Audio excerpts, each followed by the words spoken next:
بسم اللہ الرحمن الرحیم۔ اللہ کے نام سے شروع جو بڑا مہربان اور نہایت رحم کرنے والا ہے۔ ناظرین، رسول اللہ صلی اللہ علیہ وسلم نے ارشاد فرمایا، مومن کا مرض اس کی خطاؤں کا کفارہ ہوتا ہے۔ حضرت عمر فاروق رضی اللہ تعالی عنہ نے فرمایا، جس عالم کو دیکھو کہ وہ دنیا کی محبت رکھتا ہے تو دین کے معاملے میں اس پر اعتبار نہ کرو۔ حضرت ابوبکر صدیق رضی اللہ تعالی عنہ نے فرمایا، جو اللہ کے کاموں میں لگ جاتا ہے اللہ اس کے کاموں میں لگ جاتا ہے۔ ناظرین، معاملات اللہ کے سپرد کرنا ہی بہتر ہوتا ہے، کیونکہ ہم خود بھی اپنے ساتھ اتنے مخلص نہیں ہوتے جتنا اللہ ہمارے ساتھ مخلص ہوتا ہے۔ تم مانگ کر تو دیکھو سچے دل سے، وہ تمہاری دنیا نہ بدل دے تو کہنا۔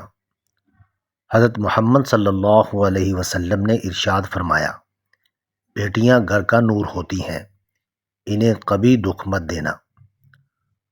دعائیں اللہ کو منا لیتی ہیں، وہ مان جائے گا، دعا کرنا مت چھوڑنا۔ دو گھونٹ اللہ کو بہت پسند ہیں، ایک غصے کا اور دوسرا صبر کا۔ اللہ کا شکر ادا کرنے والے کبھی مایوس نہیں ہوتے۔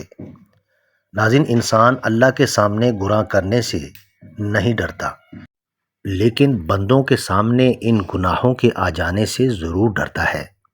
اور جب آپ کو اذان کا انتظار رہنے لگے تو سمجھ لیں کہ آپ کو اللہ سے محبت ہو گئی ہے۔ رب کو اوپر نہیں اپنے دل میں تلاش کرو۔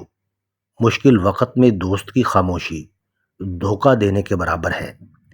کسی کے لیے ہر وقت حاضر رہو گے تو لوگ اچھا نہیں فالتو سمجھ لیتے ہیں۔ غصہ اور قانون بڑے سمجھدار ہیں، کمزور کو دبا دیتے ہیں اور طاقتور سے دب جاتے ہیں۔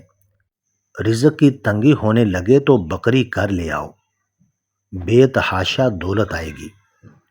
رزق اور موت کا خوف مت رکھو، یہ اللہ کا اختیار ہے، وہ جس کو چاہے عطا کرتا ہے۔ ناظرین، ویڈیو اچھی لگے تو چینل کو سبسکرائب کریں، لائک کریں اور کامنٹ باکس میں اپنے شہر کا نام ضرور ٹائپ کریں۔ جزاک اللہ خیر۔